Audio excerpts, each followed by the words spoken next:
Bienvenue sur Gabrosi Handicap. Aujourd'hui nous allons voir la partie 1 du résumé de l'anime Ametsu no Ukoku. L'histoire commence dans un monde où Dieu a créé les humains puis il a créé les sorcières. Les sorcières ont reçu des pouvoirs et ont été créées dans le but exprès d'aider l'humanité autant que possible, et les sorcières ont accepté de le faire dans un esprit d'amitié avec les humains. Mais des années après, les humains se lancent dans une guerre contre elles et les condamnent à mort une fois qu'elles sont capturées. À l'époque moderne, nous voyons un garçon nommé Adonis et une sorcière nommée Chloé voyageant ensemble. Adonis est épuisé par toute la chaleur du désert et demande à Chloé pourquoi elle ne peut pas simplement utiliser un peu de magie pour le rafraîchir. Bien qu'elle pourrait probablement le faire, ce n'est pas le but de sa magie et elle est occupée à essayer de trouver où il se trouve sur la carte. Cependant, Adonis a déjà une longueur d'avance sur elle et utilise son smartphone pour trouver le remplacement. Chloé lui crie dessus parce que le gouvernement pourrait utiliser cet appareil pour le tracer. Mais il dit que ce n'est pas possible puisqu'il l'a fabriqué lui-même et qu'il utilise la magie d'invocation libre pour remplacer les ondes radio par des photons multidimensionnels. Chloé ne comprend rien à ce qu'il dit tout comme moi et je suis sûr que vous êtes dans la même situation. Avec ce genre de technologie, même l'armée ne pourrait pas tracer le téléphone. Il se moque alors de Chloé qui utilise des cartes en papier à l'ère moderne. Chloé n'apprécie pas beaucoup qu'Adonis la traite de stupide, alors elle lui donne une bonne tape sur la tête. Ensuite, elle dit à Adonis de se lever pour qu'ils puissent continuer leur voyage, mais bien qu'il ne soit pas contrarié par la tape, il se demande pourquoi ils doivent constamment fuir. Chloé garde un sourire joyeux sur son visage et dit que la raison est parce qu'elle est une sorcière et que le monde n'a pas beaucoup changé dans ses opinions depuis le XVe siècle, donc les sorcières sont encore détestées par la plupart des gens et elles sont forcées de se fondre parmi les gens dans les villes, et de prendre la fuite quand elles sont découvertes. Elle dit que certains endroits tolèrent au moins les sorcières, et c'est là qu'ils se rendent. S'ils y arrivent, ils pourront peut-être retrouver la vie heureuse qu'ils avaient auparavant, et Adonis pourra aller à l'école. Cependant, il dit qu'il préférerait étudier sous Chloé, ce qui lui fait croire qu'il a un faible pour les femmes plus âgées. Adonis est étonné que Chloé puisse encore sourire ainsi malgré tout ce que le royaume de Rydia leur a fait subir. Il serait logique qu'elle déteste le royaume de toute son âme et consacre tout son temps à le détruire. Pourtant elle choisit de se cacher.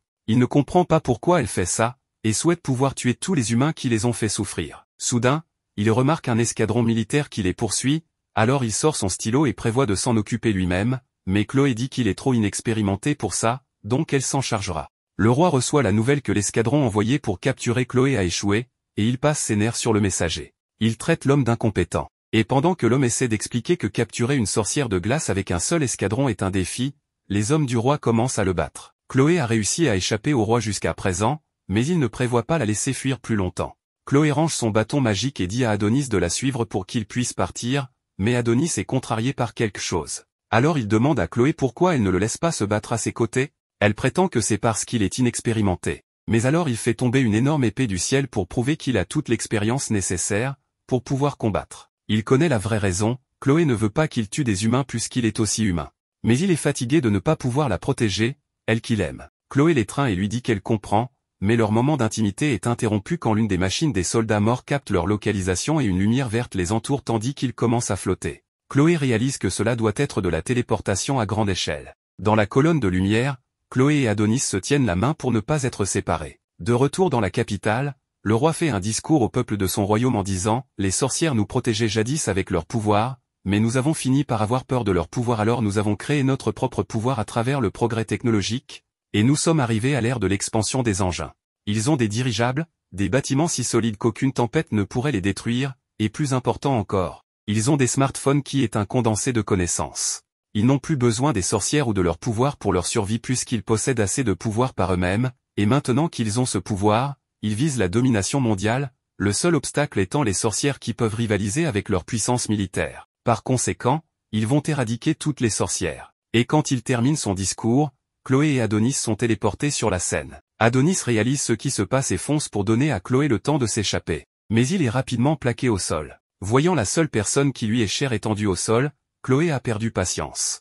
Elle veut l'enfer pour les humains et commence à lancer son sort. Elle s'était retenue auparavant parce qu'elle savait que si elle détruisait le monde humain, Adonis n'aurait nulle part où rentrer si quelque chose lui arrivait, mais maintenant plus rien n'a d'importance alors qu'elle est sur le point de lancer zéro absolu pour geler la ville. Cependant, au moment où le sort est lancé, il ne se passe rien et elle reste bouche bée. Les humains ont développé une sorte de machine pour annuler toute magie dans la zone, et sans magie, Chloé et Adonis sont complètement impuissants et à la merci du roi. Le roi se moque de Chloé qui a aidé l'humanité dans le passé mais elle est maintenant traquée et agenouillée devant lui, impuissante. Puis il arrache sa chemise devant toute la foule pour l'humilier et la gifle à terre. Pendant ce temps, la foule est occupée à prendre des photos.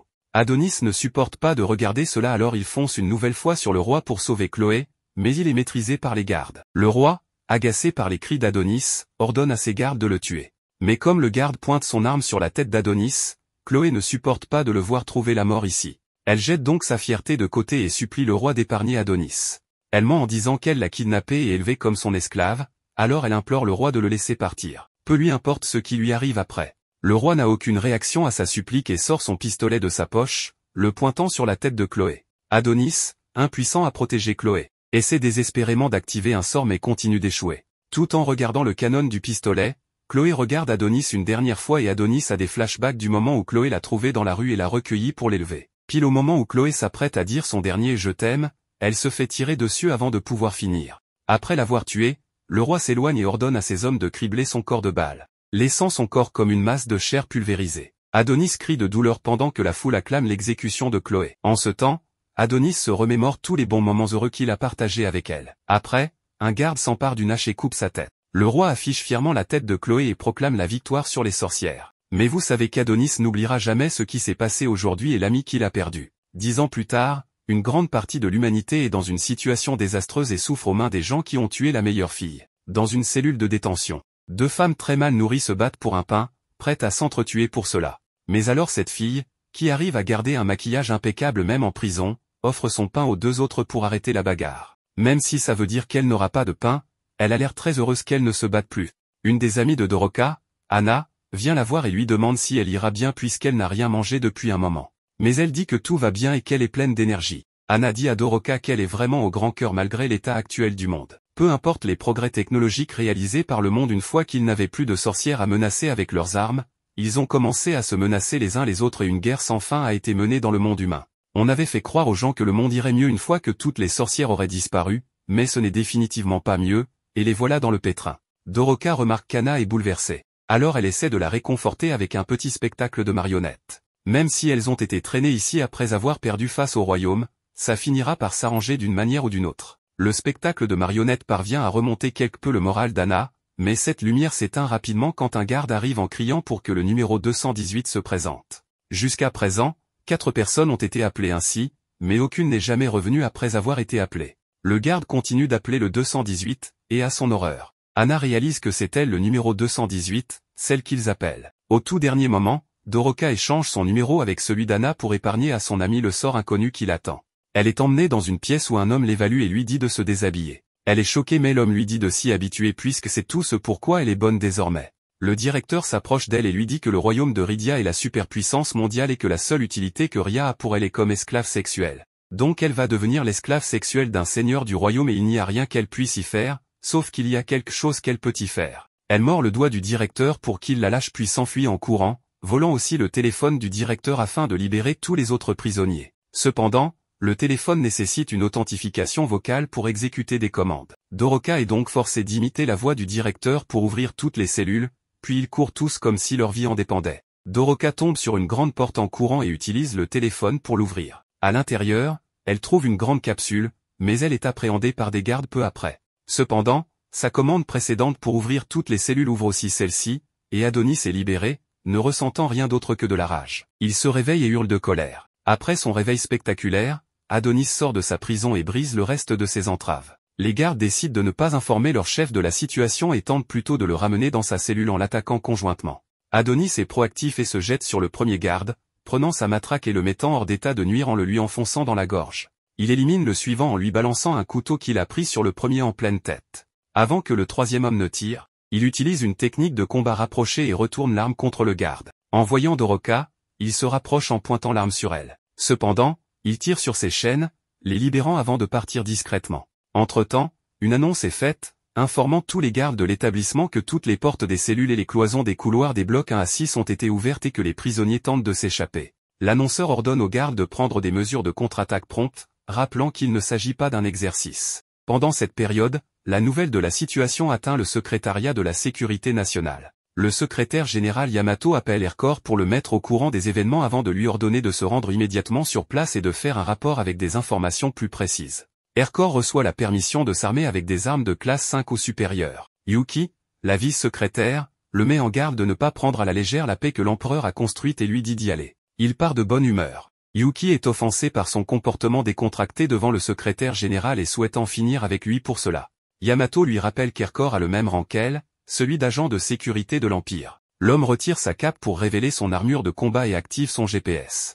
Le directeur est mal à l'aise face à la situation, et il a bien raison de l'être, car la salle de stockage des objets confisqués de la prison a été pillée. Les gardes qui surveillaient la zone ont tous été tués. Palpol panique en apprenant que Doroka a réussi à imiter sa voix pour accéder au système d'authentification de son téléphone. Cela le choque, car ce modèle était censé avoir le plus haut niveau de sécurité. Papol est encore plus inquiet que Doroka ait pris le stylo d'Adonis car avec ce stylo, il représente une menace de haut rang. Papol sait qu'il est dans de sales draps si les plus hauts dirigeants l'apprennent. Il est encore plus perplexe car sa classification ne lui donne pas accès à la chambre. Pendant ce temps, Adonis se détend tranquillement en haut d'un gratte-ciel et commence à écrire un sort après avoir inspecté sa plume. Le code flotte autour de lui lorsqu'il tire une balle avant d'activer le sort. Cela fait en sorte que la balle prenne une taille impressionnante et s'écrase sur l'un des bâtiments. Les civils en bas regardent avec horreur les débris s'abattre sur eux, marquant le début de son assaut et de sa quête pour éliminer chaque citoyen. De retour dans la prison, l'arrivée d'Erkor est marquée par la mort, alors qu'il élimine tous les prisonniers qui ont tenté de s'échapper.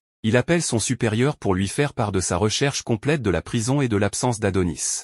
L'agent pointe son arme sur Papol en déclarant qu'il est en train de nettoyer le désordre à l'origine de cette situation et procède à leur élimination. Doroka observe la destruction causée par Adonis et se blâme de ne pas avoir pu l'arrêter. Pendant ce temps, l'apprenti se promène dans les rues pour voir ce qui a changé depuis sa détention. Les informations rapportent l'attaque récente sur la ville, suspectant qu'elle ait pu être perpétrée par des nations voisines. Adonis sait que sa maîtresse ne le félicitera pas pour ce qu'il est sur le point de faire, et il s'imagine qu'elle lui dit que se venger ne la ramènera pas, et qu'il devrait profiter de sa vie maintenant qu'il a réussi à s'échapper. Il sourit en pensant à cela.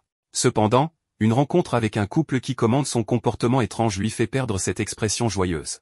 Il dit qu'il n'oubliera jamais le visage et la voix de Chloé lorsqu'elle a confessé son amour pour lui avant d'être emmenée. Adonis invoque un titan de terre géant, ce qui incite les civils à sortir leur téléphone pour enregistrer la scène. Le titan commence à détruire les bâtiments voisins, tandis que les résidents courent frénétiquement se mettre à l'abri. Quelqu'un appelle la police pour les informer, mais ils prennent cela pour un canular. Une voiture percute soudainement le poste de police, et le conducteur est en détresse.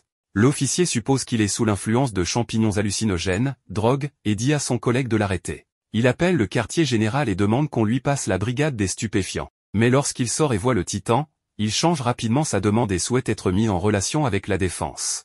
Le titan tient Adonis dans une main tandis qu'il fait pleuvoir des débris sur les civils avec l'autre. Des voitures et des personnes sont écrasées alors que tout le monde sombre dans le désespoir. Il commence à marcher vers la résidence de l'empereur Goethe, en disant que l'empereur ne lui échappera point. Yamato reçoit une mise à jour sur cette nouvelle situation. Leur service de renseignement l'identifie comme un robot, mais son origine reste inconnue. Il se dirige vers eux depuis le quartier des affaires, et les mesures de défense locales ne peuvent pas suivre son rythme. Il signale que selon la reine, l'empereur ne se sent pas bien. Après avoir entendu cela, le secrétaire général déclare l'état d'urgence et ordonne de prioriser le maintien de la ligne de défense. Le soutien aérien a également été autorisé, et des soldats au sol doivent être envoyés sur place.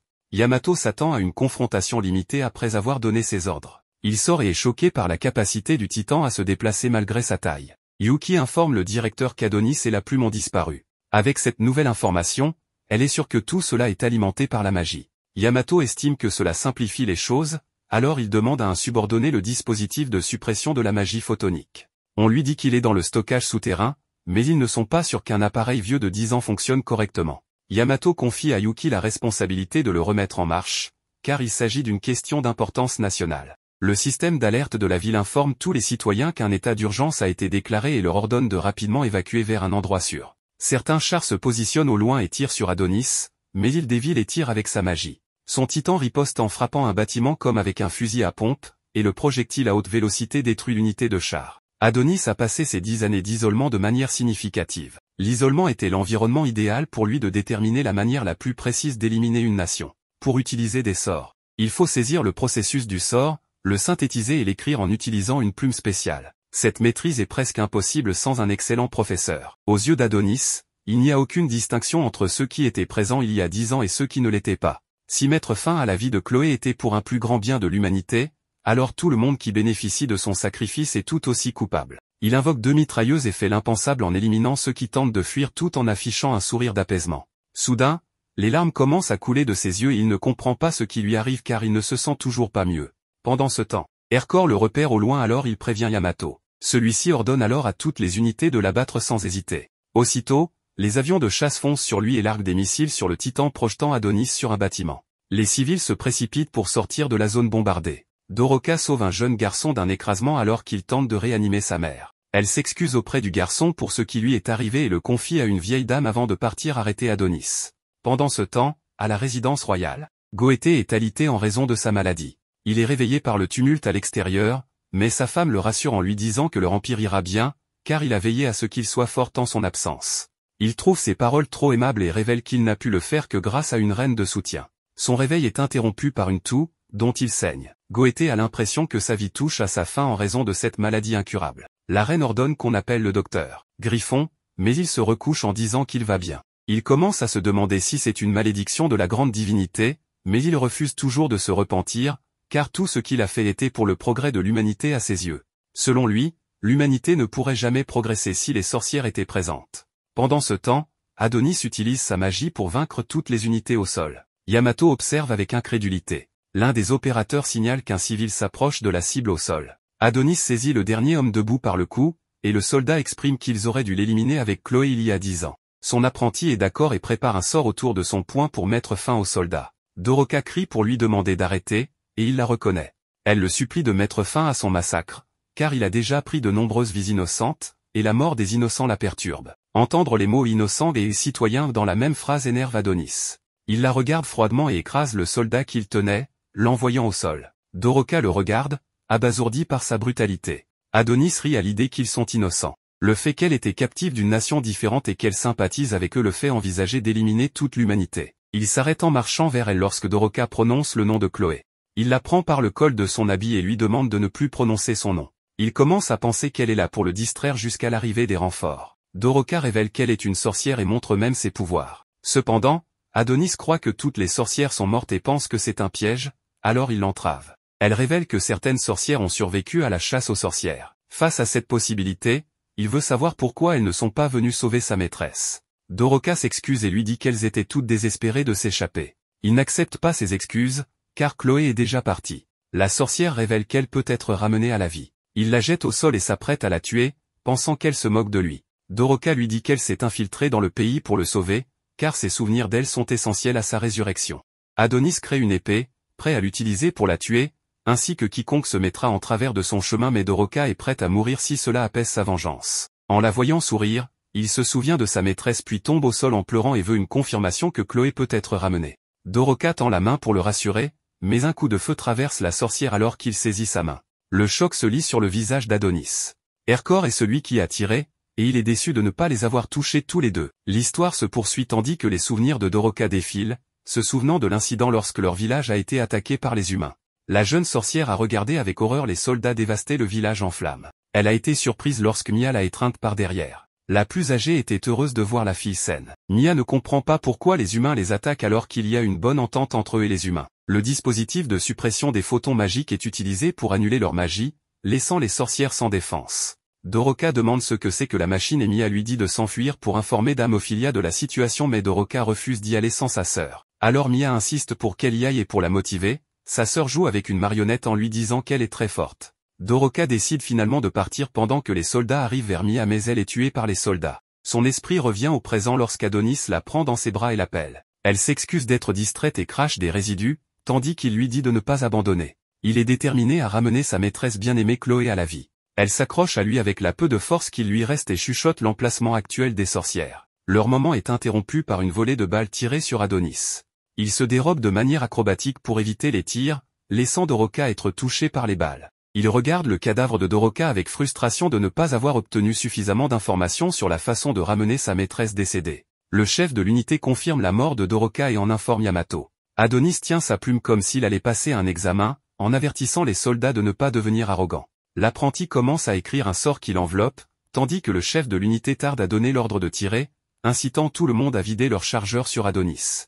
Il reste là avec un air suffisant, car sa magie le protège des balles. Yamato regarde depuis le quartier général, frustré que les efforts de ses troupes soient inefficaces. Il s'avère que la magie d'Adonis attrape les balles. La prochaine étape du sort s'active alors que les balles sont renvoyées. Il les maintient en place de la même manière que dans Matrix avant de les renvoyer rapidement. Les balles déchirent l'unité, les éliminant. Le chef de l'unité regarde avec horreur ces hommes tomber plus rapidement comme des mouches qui tombaient. L'angoisse sur son visage est palpable alors qu'Adonis s'approche de lui. Pendant ce temps, Aircore se prépare à tirer un autre coup de son fusil surdimensionné et le laisse partir dès qu'Adonis est dans sa ligne de mire. L'impact provoque un nuage de poussière qui remplit la zone, mais l'apprenti en ressort indemne. Il arrête le projectile avec sa magie et le transforme en un projectile encore plus gros, qu'il tire sur Aircore, mettant fin instantanément à sa vie. La balle géante traverse l'immeuble derrière, provoquant encore plus de destruction. Adonis les décrit comme des insectes impuissants et les réprimande pour avoir pensé qu'ils avaient une chance de battre la magie. Il ne peut pas croire qu'ils pensaient pouvoir vivre en paix après avoir éliminé Chloé.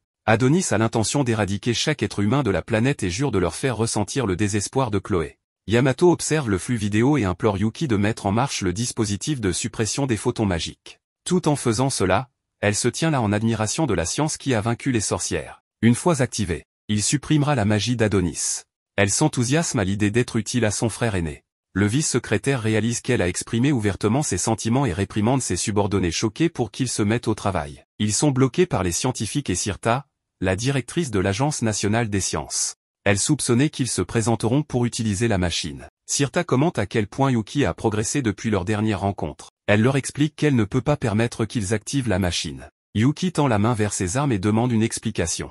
Yamato reçoit un appel de son vice, mais à sa grande surprise, Sirta est à l'appareil. Elle demande un moment pour parler. Elle lui fait savoir qu'ils ne peuvent pas activer la machine. Elle commence son explication en expliquant que la science est le travail de l'humanité qui éclaire le monde, mais il y a encore quelque chose qu'ils ne comprennent pas. Un exemple en est les particules émises par le dispositif de suppression des photons magiques, qui provoque une maladie de dysfonctionnement cellulaire humain développée par les soldats qui ont participé aux chasses aux sorcières il y a 10 ans. Sirta révèle que les particules libérées par l'appareil affectent le corps humain en exterminant les cellules. C'est la première fois que Yamato entend parler de cet effet secondaire. Sirta avoue qu'ils avaient cet effet secondaire mais que l'information était confidentielle. Malheureusement, il n'y a plus de sorcières pour restaurer l'environnement naturel. De plus, l'atmosphère qui aurait purifié ces rayons nocifs a disparu. La nature est tombée en disgrâce en raison des actions humaines. En conséquence, le corps humain sera détruit s'il est exposé à un grand nombre de particules provenant de la machine. La maladie de l'empereur est due au fait qu'il était également exposé au dispositif lorsque l'humanité combattait les sorcières. Pendant ce temps,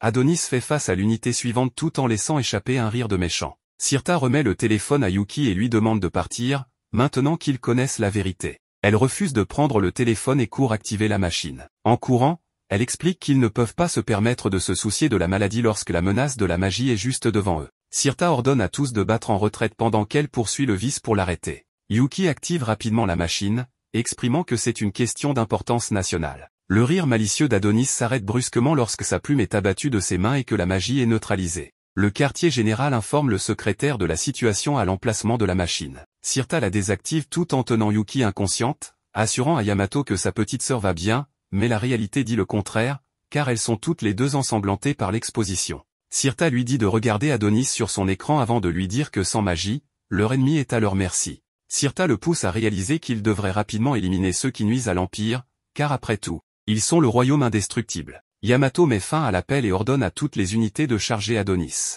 L'apprenti tente rapidement de récupérer sa plume alors qu'il se prépare à l'éliminer. Cependant, une soldate court dans la ligne de tir de son unité et réprimande Adonis pour avoir nui à leur nation. Le sommet d'un gratte-ciel tombe entre l'unité et elle, isolant la sorcière avec Adonis. Elle active son thermolame et insulte sa position en tant qu'apprenti sorcier avant de reculer pour porter le coup final. Adonis tourne le dos, prêt à mourir pour enfin rejoindre sa maîtresse. Sa tête est tranchée en un seul coup net. Pendant ce temps, ses collègues s'inquiètent pour elle alors qu'elle émerge de la fumée en tenant la tête d'Adonis. Elle informe que la mission est accomplie avant de la laisser tomber et de s'effondrer. Certains s'occupent d'elle tandis que d'autres crient leur victoire. Les célébrations atteignent le quartier général lorsqu'il confirme sa disparition. Yamato soupire de soulagement, car c'est enfin terminé. Le secrétaire félicite tout le monde pour avoir vaincu l'apprenti sorcier. Il leur rappelle de modérer leur célébration, car il y a encore du travail à faire. Ils doivent récupérer le corps d'Adonis et confirmer les dégâts dans chaque zone de la ville. Les unités doivent se joindre aux équipes de secours et aider les victimes. La femme qui a porté le coup final est montrée sur l'écran géant du quartier général. Yamato commente à quel point elle est jeune, et l'un de ses assistants note qu'elle est une nouvelle recrue. Le secrétaire arrête son assistant juste au moment où il allait obtenir des informations sur elle et lui ordonne plutôt d'aller voir ce qu'il en est de Sirta et Yuki. Les paroles de la directrice scientifique lui rappellent que leur nation est forte, et Sirta et Yuki sont emmenés sur des civières pour être soignés. Dans l'après-midi, L'empereur Goété s'adresse au mas tout en étant relié à de nombreuses machines et perfusions qui le maintiennent en vie. Il reconnaît que les arts occultes sont restés dans le monde parce qu'ils ont décidé de retenir l'apprenti sorcier, Adonis, en raison de sa nature humaine. Cependant, les conséquences de cette décision ont été dévastatrices pour leur royaume. Après toutes ces années, ils n'ont toujours pas réussi à déterminer comment ils pouvaient utiliser la magie en tant qu'humains. Goété est irrité de s'être permis de laisser le garçon vivre. Il rappelle à tous que Rydia est le summum du monde, avec sa science avancée et ses troupes de fer. Il encourage les citoyens à laisser brûler les flammes de la fierté dans leur cœur pour le simple fait d'être nés humains dans l'empire de Rydia. La mort d'Adonis marque la fin de l'ancien monde, et il déclare leur nation comme l'autorité ultime. Eri met en pause la vidéo alors qu'elle la regarde sur son téléphone. L'enseignant reconnaît que certains de leurs étudiants ont perdu la vie dans l'incident. Il est compatissant, mais leur rappelle que les examens nationaux commencent le lendemain, alors ils doivent rester concentrés. Cette dernière annonce marque la fin de l'heure de l'étude. L'un des étudiants veut savoir pourquoi Adonis s'est rangé du côté des sorcières alors qu'il est humain. L'enseignant déclare qu'il a probablement eu un lavage de cerveau. La sonnerie met fin à la conversation, et il les informe de se changer rapidement, car la première période est consacrée à l'éducation physique. Eri est interpellée par un autre élève pour ce qu'elle a fait. Elle s'énerve et répond que sa réaction était naturelle. Après l'école, elle retourne sur les lieux de l'incident pour déposer des fleurs. Elle blâme le gouvernement de ne pas avoir fait son travail en protégeant les citoyens. Elle se rappelle comment elle a abandonné son petit ami et s'excuse, sachant qu'il doit probablement la détester. Ses appels à l'aide résonnent toujours dans sa tête, mais elle regarde les photos qu'elle a prises d'Adonis et pense qu'il est très attirant. Gorgius surprend en l'approchant, qualifiant son admiration de honteuse. Cela la surprend, et elle s'excuse. Eri remarque qu'il travaille pour le gouvernement et tente rapidement de supprimer les photos, mais il l'arrête et lui assure qu'il ne dira rien si elle ne les montre à personne. Le chef Gorgius lui rappelle qu'Adonis est un criminel odieux qui a causé cette catastrophe. La fille s'excuse rapidement et part. Il l'épie et appelle Charmy pour informer les autorités compétentes qu'Eri a été influencée par Adonis et qu'elle devrait être arrêtée. Il suppose qu'elle sera soit exécutée, soit emprisonnée pour trahison. Il reçoit un rapport indiquant que les dernières vérifications autour de la zone ont été effectuées et demande à Charmy de lui réserver un accueil chaleureux à son arrivée. Il s'avère que le chef Gorgius est le directeur adjoint de l'Agence nationale du renseignement. Charmy se plaint car il ne signera pas sa demande de transfert. Elle en a assez d'être surchargée de travail et harcelée par lui. Elle change de sujet pour parler des résultats de l'analyse effectuée sur le corps d'Adonis.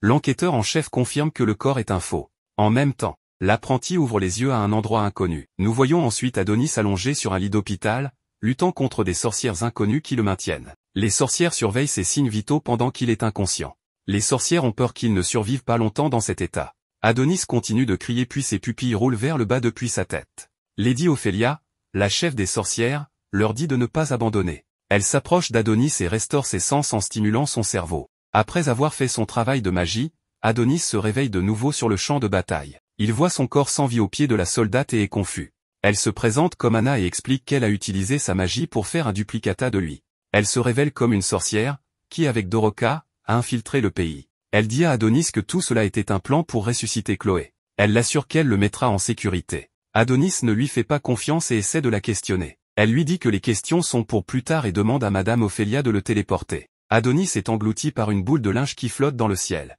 Anna regarde la boule disparaître. Elle est triste que Doroka soit maintenant sur un autre plan. Adonis se réveille au milieu des sorcières inconnues. Il tombe du lit d'hôpital en tremblant.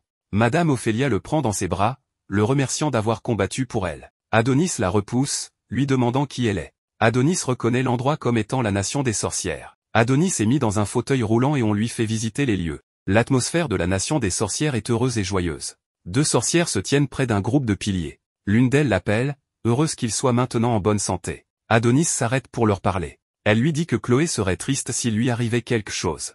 L'autre est d'accord. Il leur demande si elles ont déjà rencontré Chloé. Elles lui disent que c'était une sorcière gentille qui s'occupait d'elles quand elles étaient plus jeunes. Elles lui disent qu'elle l'aimait. Adonis soupire juste de tristesse. Il fait signe à la sorcière qui poussait son fauteuil de continuer. Adonis est amené devant Ophélia. Il dit à la sorcière poussant son fauteuil de le laisser marcher mais Madame Ophélia refuse. Elle dit que les humains ne sont pas autorisés à marcher sur leur terre. Elle lui dit qu'il a emprunté un chemin très complexe pour arriver à leur nation et que la moindre erreur pourrait avoir de graves conséquences. Elle lui dit que son corps a été soumis à beaucoup de stress. Adonis s'examine pour s'assurer qu'il n'a pas de blessures graves. Il lui demande ce qu'elle lui a fait. Mais elle lui dit simplement qu'elle l'a invité dans leur nation, l'appelant l'apprenti de Chloé. Elle lui dit que tout le monde connaissait Chloé car c'était une sorcière gentille et intelligente. Cependant, Chloé a été bannie de la nation des sorcières. Adonis l'accuse d'être l'instigatrice de l'exil de Chloé parce qu'elle lui a enseigné la magie, à lui un humain. Ophélia lui demande si Chloé lui en a parlé. Mais il répond qu'il a passé assez de temps avec elle pour le savoir. Madame Ophélia lui dit que la magie des sorcières leur est sacrée. Elle lui dit que la magie qui leur est conférée représente leur dévotion à guider l'humanité. Elle lui dit que ce n'est pas quelque chose qui devrait être enseigné à un humain. Il ne pourrait jamais comprendre pourquoi Chloé a décidé de prendre un apprenti humain. Chaque sorcière a supplié Chloé d'abandonner Adonis et de revenir à la nation des sorcières mais elle a refusé. Malgré toutes leurs suppliques, Chloé s'est excusée auprès d'elle et est partie. Ophélia dit à Adonis que malgré tout, elle est toujours aimée de tous. Adonis lui demande avec colère si elle a fini de se remémorer le passé. Elle tend la main et invoque la plume d'Adonis au-dessus de sa paume. Elle lui dit qu'il peut la récupérer. Il se lève de son fauteuil roulant et se précipite vers Ophélia. Il repousse une sorcière qui est sur son chemin comme une feuille de papier inutile. Il dit à Ophélia de lui rendre sa plume magique. Ophélia admire calmement la plume, l'appelant un vrai chef-d'œuvre. Elle la fait flotter vers Adonis, lui disant qu'il est clair que Chloé l'a faite pour lui. Adonis tient la plume serrée contre sa poitrine avec amour et tristesse. Il dit que personne d'autre n'aurait pu lui faire une telle plume. Adonis demande à Ophélia si elle peut ramener Chloé de l'autre monde. Elle lui dit que les sorcières ne mentent pas. Adonis lève la tête et soupire de contentement. Il ouvre les yeux et il est choqué par ce qu'il voit. Il peut voir la terre à distance. Ophélia lui dit que la nation des sorcières est un endroit qu'aucun humain ne peut atteindre. Elle lui dit qu'elles sont arrivées sur la Lune il y a des années et qu'elles en ont fait une maison où les sorcières peuvent vivre en paix. Elle l'appelle Lunamilia, la nouvelle nation des sorcières, hors de portée des humains.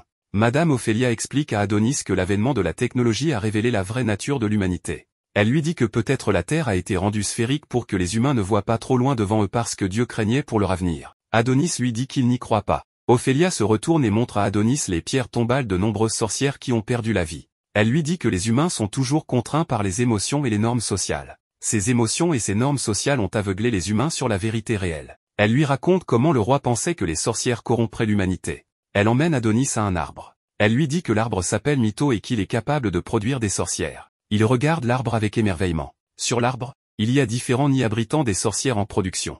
Elle lui dit que les sorcières, contrairement aux humains, n'ont pas de couple reproducteur. Au lieu de cela, elles reçoivent la vie de l'arbre Mytho sous forme de fruits. Elle pense que son explication étonnerait Adonis mais il est indifférent. Elle dit à Adonis que l'arbre est le dernier arbre survivant à portée de la terre. Elle lui dit que les humains ont brûlé les autres arbres. Adonis regarde dans un certain nid et il est surpris. Ophélia lui dit que c'est le seul arbre qui peut donner naissance et régénérer les sorcières. Il s'approche de l'arbre, incrédule, alors qu'il voit une Chloé en régénération. Il tend la main vers le nid et demande à Ophélia si c'est Chloé. Elle lui dit que non. Ce n'est qu'une sorcière qui attend de naître. Elle lui dit que pour qu'elle devienne Chloé, elle aurait besoin de sa force. Adonis ne comprend pas ce qu'elle veut dire. Elle dit à Adonis que la magie est l'acte de donner une forme physique dans le monde matériel aux pensées. Elle lui dit que la magie d'invocation écrite qu'il utilise peut être utilisée pour donner forme à n'importe quoi, selon ses capacités.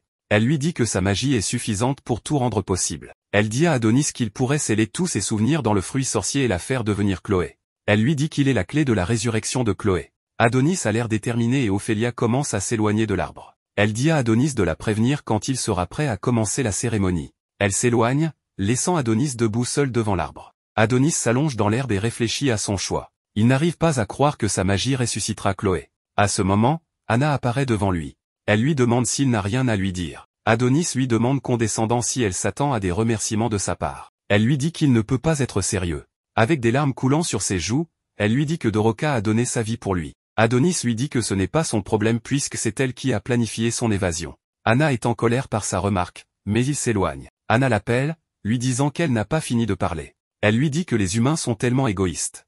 Elle lui dit qu'il doit se sentir chanceux de pouvoir ressusciter Chloé autant de fois qu'il veut avec l'aide de l'arbre. Elle se demande pourquoi elles ont risqué leur vie pour quelqu'un comme lui. Cela fait s'arrêter Adonis.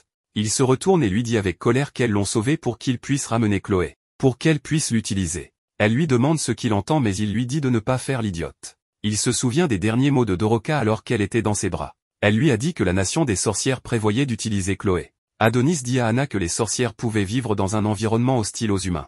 Il lui dit qu'elles n'avaient pas besoin de construire le dôme, mais qu'elles l'ont construit pour garder les humains à l'intérieur. Il lui dit comment les sorcières prévoient d'enlever des humains avec leur magie, et leur enseigner la magie écrite pour qu'ils puissent se battre. Il lui dit qu'étant donné que les sorcières sont proches de l'extinction, elles ont besoin d'une nouvelle source de soldats. Il lui dit que c'est uniquement parce que Chloé fabrique des plumes, que les sorcières veulent qu'elle soit ressuscitée. Anna est encore plus surprise. Elle saisit son épaule et lui demande ce qu'il va faire. Elle lui demande de les aider, pour que la mort de Doroka ne soit pas vaine. Adonis lui dit qu'il ressuscitera Chloé mais que tout ce qui se passera ensuite dépendra de Chloé. Il lui dit que si Chloé n'approuve pas ce qu'elles font, alors elles deviendront son ennemi. Plus tard dans la journée, Ophélia et les sorcières commencent la cérémonie. Adonis s'approche de l'arbre et utilise sa magie pour lancer un sort d'invocation de sa mémoire. La magie est absorbée par la sorcière fruitière non née. Adonis se souvient du moment où Chloé lui enseignait Falulu, la constellation des sorcières. Il s'ennuyait de ses enseignements car il les avait entendus encore et encore. Il lui montre d'autres constellations qu'elle lui a apprises. Elle est impressionnée qu'il ait pu mémoriser les constellations. Elle pense qu'il est un prodige de la magie et qu'elle doit être une sorte de déesse pour être son enseignante. Il pointe une constellation appelée la constellation d'Adonis et accuse Chloé de l'avoir inventée. Chloé ne semble pas s'en souvenir et ils commencent tous les deux à se disputer. Adonis sort de son souvenir. Il chérissait le temps passé avec Chloé, le trouvant comme un rêve comparé à sa réalité actuelle. Il se souvient quand Chloé laissait toujours ses vêtements traîner dans la maison. Chloé se lave et lui demande de laisser les vêtements par terre. Adonis regarde à travers le rideau pour voir Chloé avec différentes ecchymoses sur le corps. Chloé lui dit de ne pas espionner. Il lui dit qu'il est inquiet à cause de la durée de son bain.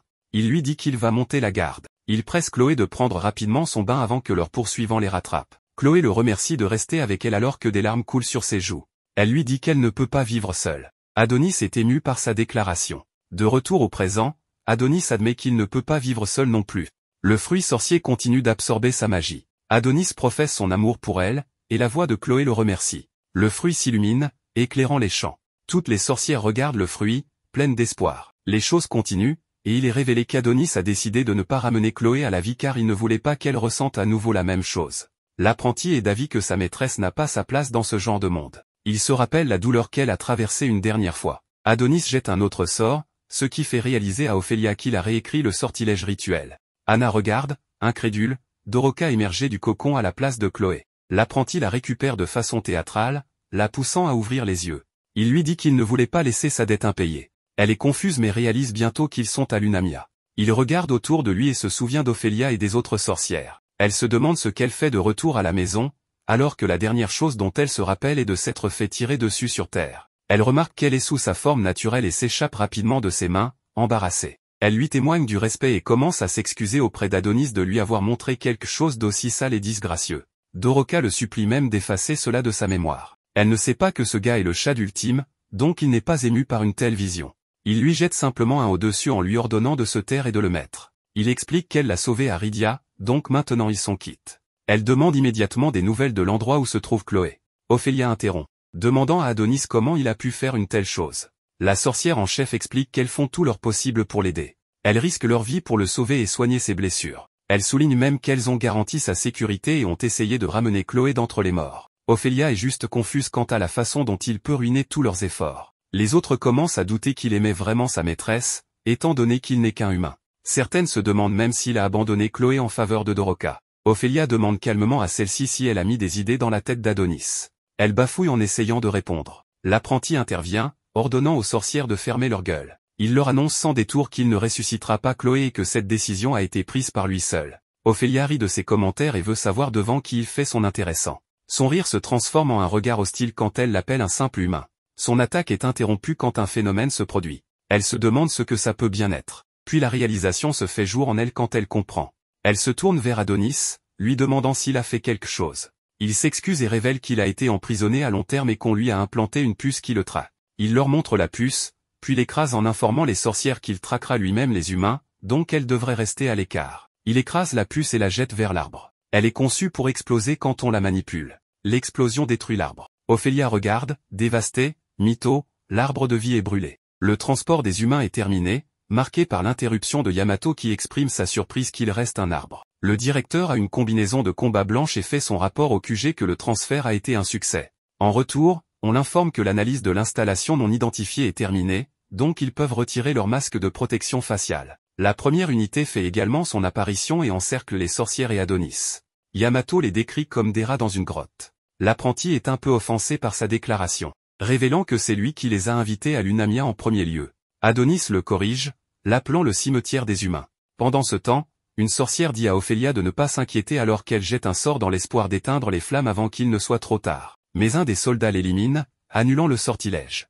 Ophélia donne l'ordre de se transformer en armure de combat. Alors les sorcières commencent à opérer une transformation, grâce à une magie de renforcement. Après la transformation, on peut observer un sourire sur le visage d'Ophélia autorisant les sorcières à combattre. Pendant ce temps, Yamato et Adonis commencent leur duel. Le directeur attaque en premier, ce qu'Adonis parvient de justesse à esquiver, mais il est légèrement entaillé au visage. Il jette un sort qui fait tomber le pistolet à haute puissance de Yamato dans sa main.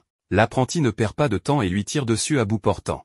L'impact brise la lame de Yamato qui tombe en arrière. Adonis rit d'excitation devant la puissance de l'arme. Le directeur reconnaît son imprudence au moment où il déploie son équipement défensif juste avant de se prendre une rafale de balles en pleine figure. Adonis continue à tirer tout en se rapprochant. La combinaison du directeur l'avertit des dégâts croissants qu'elle subit. L'apprenti lui demande sadiquement d'abandonner, se moquant de la déclaration précédente de Yamato selon laquelle il allait l'achever. Doroka tire sur son manteau et il se retourne pour voir un air de désapprobation sur son visage. Ailleurs sur le champ de bataille, les sorcières commencent leur contre-attaque en utilisant divers sorts pour vaincre les humains. La première utilise un sort de joyau pour immobiliser et emprisonner les soldats. La seconde fait appel à un serpent qui décapite les soldats. Une autre utilise des insectes qui percent les soldats de partout, suivi des attaques d'aiguilles puis des attaques avec des racines d'arbres. Cette scène est très gratifiante pour Ophélia qui cause le plus de dégâts en utilisant son sort de gravité pour soulever, rassembler et faire exploser les soldats comme s'ils étaient bombardés. Leurs résidus sont montrés sur le champ de bataille tandis qu'elle commente la fragilité des humains. Sa conviction qu'elles remporteront la victoire est instantanément mise en doute quand une autre unité prend la place de celles qui viennent d'être défaites. Elle réalise que les humains ont l'intention de les submerger par le nombre. Les hauts gradés observent l'opération sur un énorme écran. Dinasma, qui est le directeur du Bureau national de l'autorité, demande à Sirta pourquoi il y a autant de sorcières alors qu'elles sont censées avoir été exterminées. Le patron de la science nationale se tient debout tranquillement. Elles sont reliées à des machines car elle n'a plus que quelques mois à vivre à cause de son exposition au dispositif d'annihilation des photons magiques. Il exige qu'elle s'explique. Elle clarifie que certaines des sorcières se sont enfuies sur la Lune en utilisant un de leurs satellites. Elle s'excuse de ne pas l'avoir découvert plus tôt. La structure construite sur la Lune était cachée grâce à la magie. En entendant cela, Dinasma entre dans une rage folle, car l'agence de la science nationale est la fierté des 4 bureaux, raison pour laquelle elle reçoit un budget annuel massif. Il veut savoir comment elle a pu laisser cela arriver. Dinasma estime que sa bévue devrait lui coûter plus que la vie. Shirozagi, directeur de l'agence du renseignement, lui dit de la fermer, déclarant qu'ils peuvent s'inquiéter de cela plus tard. En attendant, il devrait se concentrer sur l'éradication définitive des sorcières. On revient au moment où Yamato a découvert l'état de Yuki après qu'elle a activé un dispositif d'annihilation des photons magiques. Il l'a regardée dans le tube et a commenté comme elle avait toujours été à ses côtés, et quand il est entré au bureau de la sécurité nationale, elle a fait de même. Quand il est devenu directeur, elle est devenue la vice-directrice la plus jeune de l'histoire du pays. Il dit que sa petite sœur est incroyable, mais souligne que la bureaucratie n'était pas du tout son fort. Pourtant, elle l'a fait quand même pour se rapprocher de son frère. De retour au présent, Yamato se rappelle ce souvenir et sa colère atteint des sommets lorsqu'il blâme Adonis pour tout et promet de le lui faire payer. L'apprenti peut sentir que quelque chose de gros approche, donc il fait signe à Doroka de reculer. Yamato ordonne à sa combinaison de combat de régler la force de ses bras à 500%. Le directeur titube et exige qu'ils reprennent leur combat. Adonis admet que Yamato est un adversaire coriace pour avoir encaissé tous ses tirs. Adonis pointe à nouveau l'arme sur lui, le suppliant de quitter ce monde avant qu'il ne presse la détente. Yamato se déplace à grande vitesse et assène un coup dévastateur qui envoie Adonis valser. Il informe l'apprenti que c'est plutôt lui qui quittera cette terre. Le directeur est dégoûté qu'il ait décidé de s'allier aux sorcières alors qu'il est humain. Doroka se précipite pour voir si Adonis va bien. Mais il la traite d'idiote et lui dit de garder les yeux sur l'ennemi. Yamato prend la pose de samouraï qu'ils prennent tous quand il s'apprête à déclencher une attaque surpuissante. La montée en puissance provoque des éclairs qui jaillissent de la combinaison. À ce moment, Yamato exprime son souhait que sa petite sœur et lui puissent mener une vie paisible quand ce sera terminé. Le gars imagina même cette réalité. Le directeur libère l'attaque anti-sorcière. C'est une tranche en forme de croissant qui couvre la zone du combat. Fidèle à son nom, elle coupe la plupart des sorcières en deux en un instant. Même Ophélia n'est pas épargnée. Adonis fait montre de ses impressionnantes capacités de limbo pour esquiver l'attaque, ne recevant qu'une entaille sur le visage. Anna sauve Doroka en jetant un sort d'annulation de la mort. Elle remercie Doroka d'être son amie et avoue son amour pour la sorcière aux cheveux roses. Doroka hurle d'horreur alors que le haut du crâne d'Anna tombe au sol. L'attaque provoque une perte de communication vidéo entre le QG et la force d'attaque. Il demande un rapport pour déterminer la situation. Doroka est assise dans la mer de liquide rouge des sorcières, pleurant la perte de sa meilleure amie, et implore que tout cela cesse pendant qu'elle hurle. Adonis jure d'éliminer Yamato. Celui-ci ignore la menace et fait son rapport au QG, annonçant qu'ils ont neutralisé avec succès les sorcières et que l'apprenti est le seul qu'il reste à traiter. Adonis devient sérieux, retirant son manteau. Il jette un sort qui équipe une armure métallique et attaque, mais Yamato bloque. Le directeur contre-attaque avec une vague tranchante, mais l'apprenti esquive et assène un puissant coup qui brise la lame de Yamato pour de bon cette fois, frappant le directeur à la poitrine. Adonis laisse échapper un sourire sinistre en voyant qu'il a fait des dégâts, et tente un autre coup de poing, mais Yamato bloque avec son autre main. Le souffle provoque des dommages internes. Il ordonne à sa combinaison de réparer les zones endommagées. Elle régénère également sa lame brisée qu'il utilise pour attaquer, mais l'apprenti bloque juste à temps. Les sorcières restantes regardent avec désespoir. Dans son dernier souffle, Ophélia leur dit de ne pas abandonner. L'autre commente que le mytho a brûlé complètement, comme c'était le dernier en existence, donc aucune nouvelle sorcière ne naîtra, ce qui signifie que leur extinction est presque certaine. L'une d'elles réitère ce qu'Ophélia a dit et ajoute même qu'elles ne peuvent plus se permettre de perdre d'autres sorcières. Sa suggestion de combattre aux côtés d'Adonis pour vaincre les humains est interrompue par une balle dans la tête. Les cris des sorcières restantes sont noyés par les coups de feu, tandis que Yamato déchaîne une autre technique impressionnante qui provoque une tornade. Adonis tente de l'intercepter mais la force le repousse. Le directeur surgit de la fumée et assène un coup à l'épaule de l'apprenti. Adonis jette secrètement un sort en même temps, invoquant une énorme lame au-dessus de Yamato qui s'écrase et lui arrache le bras gauche. Mais il ordonne à sa combinaison d'arrêter le saignement. L'apprenti remarque qu'il a le même regard de vengeance dans les yeux. Le directeur déclare qu'Adonis est trop dangereux donc il doit mourir. Il se prépare à porter le coup fatal quand on passe à l'agence de la science nationale qui tente désespérément de rétablir une image visuelle. Ils parviennent à capter un signal et voient Yamato blessé. Il transmet un message à ses collègues à la surface, annonçant qu'ils ont remporté la victoire. Sirta a l'air surpris quand il leur ordonne d'avertir le roi immédiatement que toutes les sorcières sur la Lune ont été anéanties. Les gens sur Terre acclament la nouvelle. Mais sur la Lune la tête de Yamato semble tenue par quelqu'un. Mais pour mieux comprendre, revenons un instant en arrière où le capitaine Yamato a failli trancher la tête de Adonis. Mais grâce à un cri d'arrêt de Doroka, cela n'a pas pu se produire car il avait été pétrifié par un puissant sortilège que Adonis reconnut comme étant très fort puisque c'était un sortilège de Mandragore dont la base était l'amour. Il était donc destiné à être utilisé pour la paix. C'est pourquoi, avant d'être encerclé par les militaires, Doroka appliqua rapidement son sortilège sur eux, les rendant pratiquement inutilisables. Elle put alors s'approcher de Yamato, qu'elle savait être leur leader mais dont elle ne connaissait pas le nom.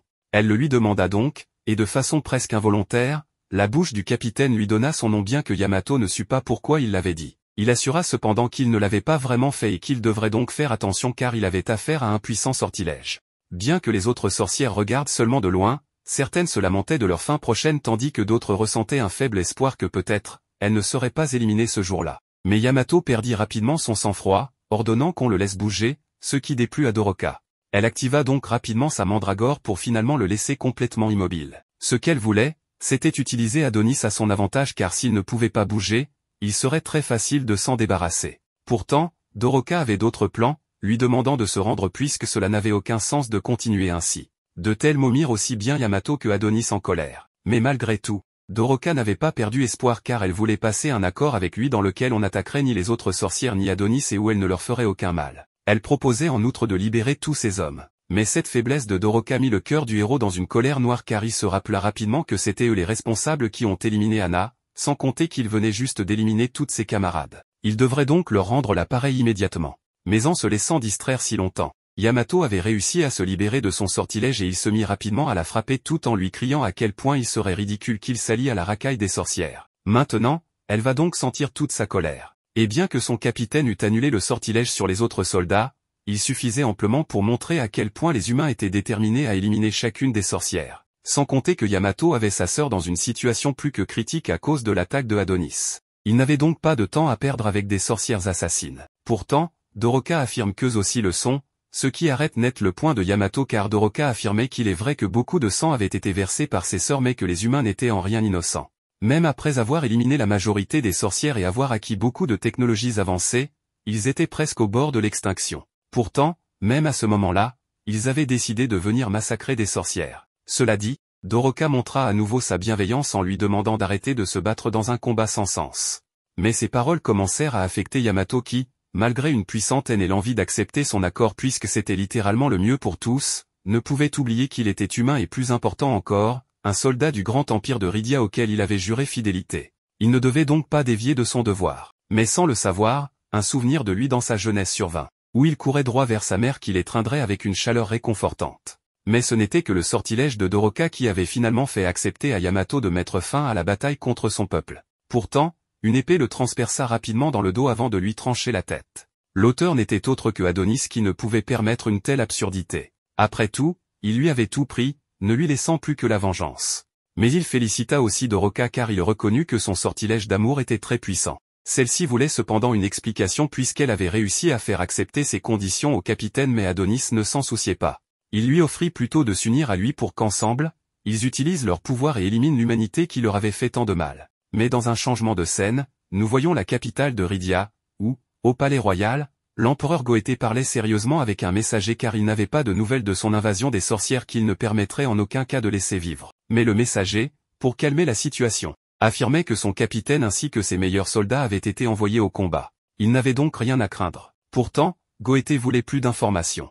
Bien que son messager lui demande patience car ils avaient temporairement perdu la connexion avec toutes les troupes spéciales. Et pour empirer les choses, l'épouse de l'empereur demanda si le jeune sorcier qui les avait attaqués se trouvait actuellement à se battre contre eux. En apprenant que c'était vrai, l'empereur commença rapidement à devenir fou, demandant même qu'il brûle la lune s'il le faut mais qu'il ne laisserait aucune sorcière en vie. Après tout, il est responsable de leur évolution, le créateur du nouveau monde et il ne laissera personne le lui enlever, encore moins avec une épouse aussi incroyable que la sienne. Continuant à dire des absurdités qui furent applaudies par ses sujets, le messager de l'armée, qui n'était pas un idiot, reconnaissait que son empereur était à la fin et était devenu complètement fou.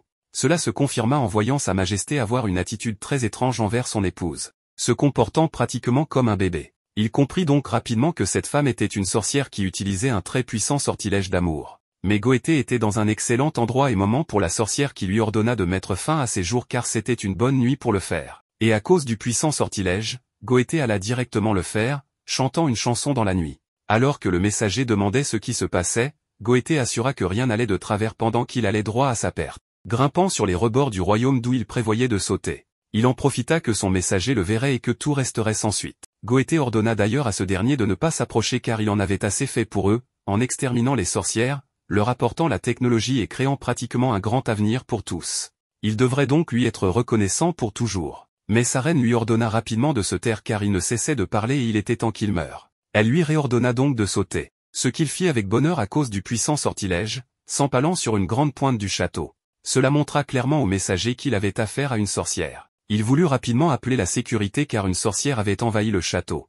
Mais elle l'avait ensorcelé avant qu'il ne puisse le faire, si bien qu'il était désormais son esclave. Elle ordonna au messager de faire son travail et d'informer de ce qui s'était passé. Il contacta donc rapidement ses supérieurs pour les prévenir que leur empereur avait décidé de sauter du haut de la falaise. C'était donc le parfait alibi où personne ne la soupçonnerait. Pourtant, la sorcière demanda l'opinion du directeur du renseignement, Shirozagi, qui félicita simplement la sorcière en affirmant que la marionnette avait bien joué son rôle. Il n'y avait donc pas de mal à l'avoir éliminée. Pourtant, la sorcière regretta que l'empereur ait été un homme car son sortilège d'amour ne fonctionne pas sur les femmes, qui sont plus un danger pour elle. Elle envisage donc d'éliminer les femmes, ce qui ne sembla pas fou à Shirozagi qui affirma simplement à sa maîtresse que le monde était à elle. Mais celle-ci dit ne pas le vouloir et que ce qu'elle désirait vraiment, c'était mieux.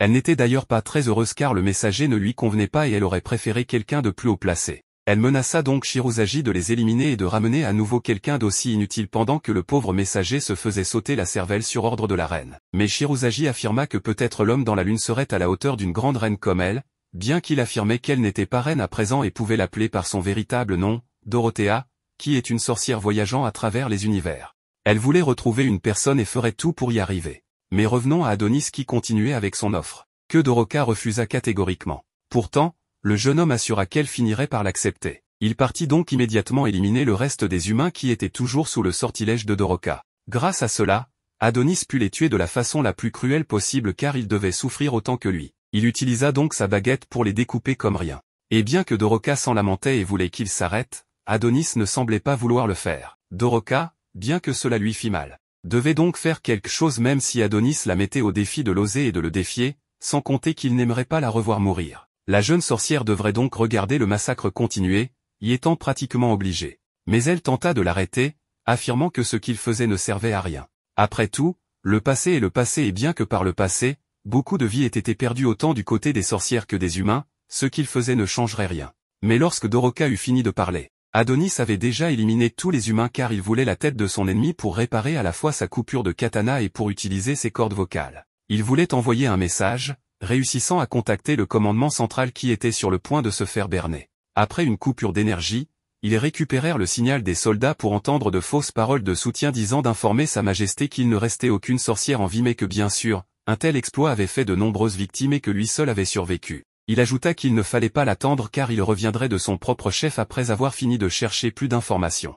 Mais même les sorcières de la zone semblaient effrayées par Adonis qui utilisait la peau de Yamato. Depuis la Terre, La directrice scientifique réalisa que Yamato était mort puisqu'elle le connaissait le mieux. À la fin du message, nous voyons que Adonis avait utilisé la peau de son ennemi pour dire de tels mensonges. Et bien que toutes les sorcières aient été éliminées, Ophélia avait encore un souffle de vie où elle dit que Adonis avait été très intelligent car c'est ce qu'il avait voulu depuis le début, feindre sa mort face aux soldats pour que les sorcières se sentent obligées de le sauver et puissent ensuite amener les humains, éliminant à la fois les soldats et les sorcières. Pendant ce temps, il tentait d'emmener Doroka de force avec lui, ce qu'elle refusait clairement. Mais Adonis s'assure que sa magie était très bonne pour éliminer les humains, ce qui lui valut une gifle de la part de la jeune fille qui ne pouvait croire qu'il existe quelqu'un d'aussi cruel. Elle assura que si Chloé le voyait à cet instant, elle serait très déçue. Mais à la surprise des deux, une forte lumière jaillit du ciel. C'était de la magie de téléportation mais Ophélia semblait calme, assurant que bientôt il paierait pour ses crimes. Dans ses derniers mots, elle s'excusait auprès de ses filles car elle n'avait pas pu leur donner la liberté qu'elles méritaient. Et bien qu'ils soient en train d'être transportés, Adonis se retourna une dernière fois pour présenter ses excuses aux sorcières, autant pour avoir brûlé leur arbre que pour les avoir éliminées.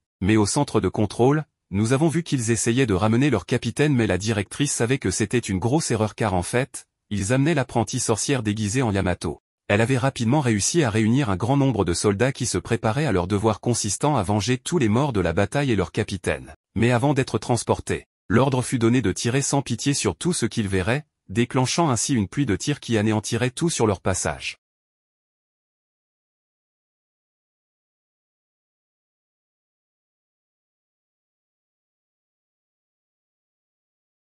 Bienvenue sur Gabrosi Handicap. Voici la 7e partie de ce résumé de The Kingdom of Ruin. Après avoir tiré des multitudes de balles, les soldats se rendent compte qu'il n'y a personne dans leur ligne de mire. Et c'est à ce moment que la directrice scientifique est mise au courant sur les ordres supplémentaires qui sont émis vers le système de transfert, changeant les coordonnées. Maintenant, ils ne peuvent plus le traquer et leur terminal des opérations refuse de fonctionner. À ce moment, la directrice scientifique s'effondre au sol, tout en crachant du sang dans son masque à cause de son exposition précédente aux photons.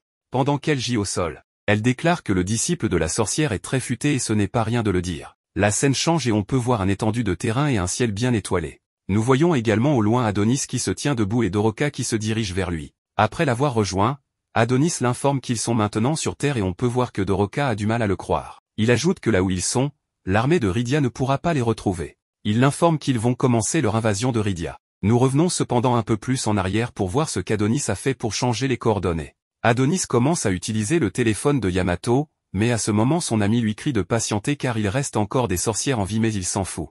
Adonis, utilisant le téléphone, fait un ajout de commande qui modifie leur destination de départ. Il utilise la voix de Yamato pour faire passer cette commande. Pour leur nouvelle destination, Adonis entre les nouvelles coordonnées et le téléphone valide la commande pensant que c'était Yamato. Et c'est ainsi qu'ils ont pu échapper aux mailles de Rydia. En revenant à notre histoire, Adonis dit à Doroka qu'ils attaqueront tout ce qui se trouve sur le chemin vers Rydia, au nord. Ils vont rassembler toutes les informations, vivres et équipements pour décoller de là-bas. Cependant, la fille lui dit qu'elle est très triste et veut retourner auprès des siens, alors Adonis se tourne vers elle et lui dit qu'elle est une idiote.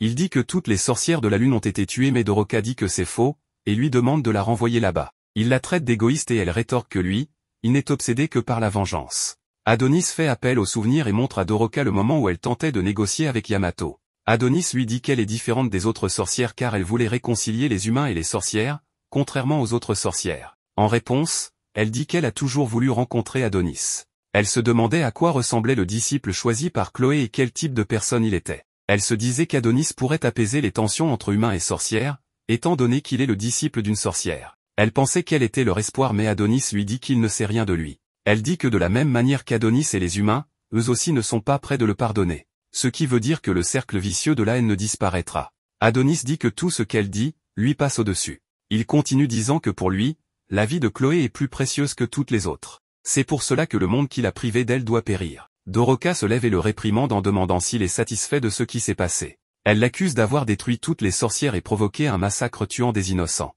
Mais Adonis dit que c'est à cause de ce massacre qu'ils ont pu revenir sur Terre. Il lui dit qu'il n'a aucun regret car les sorcières ont fait une bonne diversion. À ce moment, la fille pleure à cause de ses paroles blessantes puis elle se met en colère et le prévient de ne plus jamais sous-estimer leur vie. Adonis lui attrape par le cou. Ne se souciant de rien, lui demandant lequel d'entre eux a sous-estimé la vie de l'autre. Il lui dit qu'elle est celle qui n'a aucun respect pour la vie de ses amis car elle veut faire ami-ami avec les humains malgré leur barbarie contre leur peuple. Mais elle lui dit que la vengeance ne guérira pas ses blessures. Adonis s'en fout car il n'a plus rien à perdre. Alors qu'il part, Doroka se jette sur lui, en larmes disant qu'il est en vie grâce à Doroka. Elle lui dit de ne pas laisser la cruauté, la futilité et la dureté du monde l'atteindre. Elle ne lui demande pas de pardonner aux humains, mais à force de persister à se venger, il deviendra comme ceux qui lui ont privé de Chloé. Adonis répond qu'elle ne comprend rien à rien. Il continue disant que la vengeance est la preuve de son existence maintenant et la claire évidence que Chloé a vécu avec lui jusqu'au bout, car il sent que toute trace de l'existence de Chloé disparaîtront s'il arrête de chercher vengeance.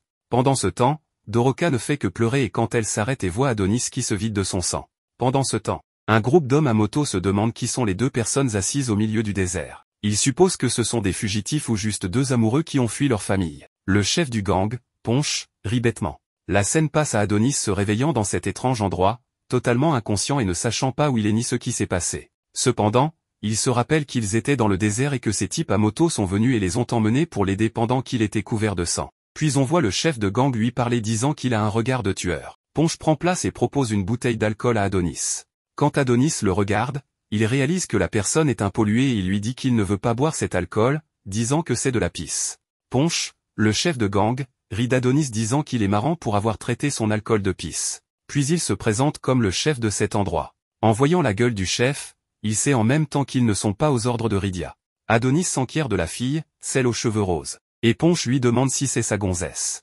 Ponch lui dit qu'elle est une fille très gentille qui s'est occupée de lui un moment mais que ses gars l'ont emmenée. Soudain, Adonis change de visage, prenant un air menaçant, c'est alors que Ponch dit à Adonis de venir avec lui. Une fois dehors, Ponch présente l'endroit comme le plateau désolé, un paysage modelé par la révolution industrielle. Ponch dit que l'endroit renferme des étrangers, des réfugiés et des esclaves échappés de Rydia. Laissés pour compte de la technologie, ils se sont retrouvés et sont devenus des pollués. En voyant la canette dans sa main, Adonis dit que c'est une vie de misère. Soudain, il entend des cris de Doroka et il change encore de visage. Il voit des gens rassemblés autour de Doroka, qui s'est irrité qu'elle n'en peut plus. Ce qui fait rire les gars affichant un sourire de pervers. Adonis demande ce qui se passe et Ponch lui dit que comme les filles sont rares dans le coin, ces gars se rincent l'œil. Il craint pour elle et court vers Doroka. Cependant, il est surpris de la trouver en train d'essayer de conduire une moto.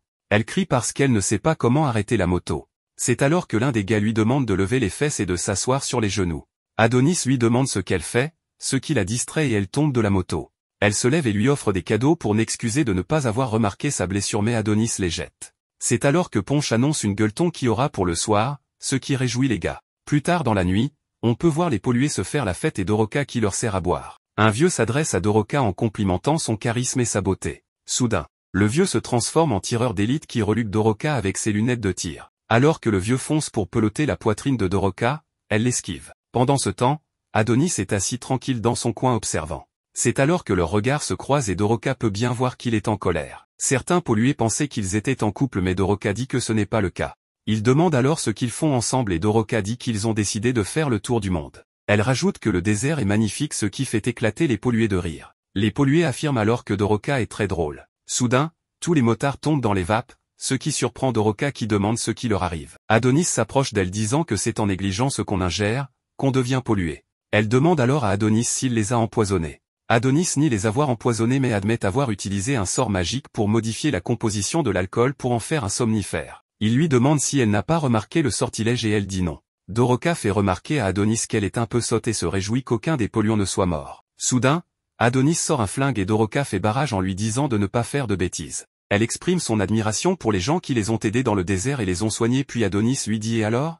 Puis elle lui dit qu'ils leur doivent la vie. Adonis la met en garde sur les conséquences de la miséricorde mais elle lui demande ce qu'il prévoit de faire. Adonis fonce sur elle et la rassure qu'il ne les tuera pas car ils sont parias et ne méritent pas de mourir. Il la regarde et dit que comme il s'y attendait, elle est une fille faible et qu'il n'a plus besoin d'elle puis il part. Elle l'appelle en lui demandant pourquoi il la quitte. Il répond que s'il était à la place de Doroka, il ne pourrait pas rire avec légèreté et encore moins s'amuser avec des gens comme ces pollués. Il se tourne vers elle disant qu'ils sont fondamentalement différents alors ils ne pourront pas s'entendre. Doroka insiste qu'il doit prétendre et interagir avec les humains pour ne pas révéler son identité de sorcière. Et si elle rit, c'est pour sauver les apparences. Elle dit qu'elle rit et pour autant, elle n'oublie pas ce qui s'est passé. Mais Adonis lui dit qu'ils sont incompatibles et lui dit de ne pas devenir comme lui puis il part. Le lendemain, elle continue de pleurer seule jusqu'à ce que de petits dinosaures viennent la réconforter. Ensuite, le géant Ponch vient la voir et demande si Adonis l'a abandonnée. Elle précise qu'il n'a jamais été son amant et Ponch est déçu en disant qu'il est clair qu'il est déçu car même avant de quitter, il ne l'a pas remercié pour ce qu'elle a fait pour lui. Et il se demande comment quiconque pourrait abandonner une fille seule dans un endroit comme celui-ci. Il lui dit même qu'il vaut mieux qu'elle l'ait quitté car il ne le mérite pas du tout. Elle n'est pas d'accord, disant qu'Adonis est une personne très gentille. Plus tard, on voit Adonis marchant seul dans le désert, contemplant les paroles de Doroka sur la vengeance et le meurtre qui ne changent jamais rien, ainsi que du moment où Doroka l'avait sauvé. Durant son voyage, il sent quelqu'un le suivre et reconnaît les motards du désert. Il se demande si les effets de la drogue étaient trop faibles et déclare qu'il n'épargnera personne qui l'approche. Il se prépare à lancer un puissant sortilège pour les tuer. De retour avec Ponch et Doroka, Ponch dit à Doroka qu'Adonis est le disciple de la sorcière, ce qui surprend Doroka, qui lui dit qu'il fait erreur. Ponch continue en disant qu'il l'a déjà croisé et dit qu'il n'oubliera jamais ce jour. Alors qu'il était sur le point de clamser, là, il a vu de la neige scintillante et la sorcière de glace. Il dit que si quelqu'un est prêt à se mettre le monde à dos par amour, c'est qu'il a connu le vrai bonheur. Il dit à Doroka qu'il a peut-être raison, en lui demandant si la vengeance est vraiment une bonne chose. Il dit aussi que tout est relatif, que l'on préfère jouer les aveugles. Ponch dit qu'Adonis a choisi la vengeance même s'il doit mourir et demande à Doroka ce qu'elle compte faire. Doroka exprime ses ressentis, déclarant qu'elle ne veut la mort de personne, alors elle veut sauver Adonis. Ponch lui demande alors pourquoi Doroka perd son temps. Elle décide de se joindre à Adonis dans son aventure et fonce sur lui avec la moto, ce qui surprend Adonis, qui l'esquive de justesse. Adonis se lève et lui demande ce qui ne va pas dans sa tête. Elle dit qu'elle fera de son mieux pour ne pas être un boulet pour lui et dit qu'elle va l'accompagner. Elle dit que tout compte fait, Adonis aura besoin de lui car seul le voyage sera dangereux. Adonis se demande pourquoi elle continue sa course. Malgré tout, sa présence a l'air de réjouir Adonis, qui la trouve saoulante. Puis elle demande comment arrêter la moto et Adonis lui dit d'utiliser les freins et le levier. Pendant ce temps, Ponch les observe au loin assis sur des tas de ferraille.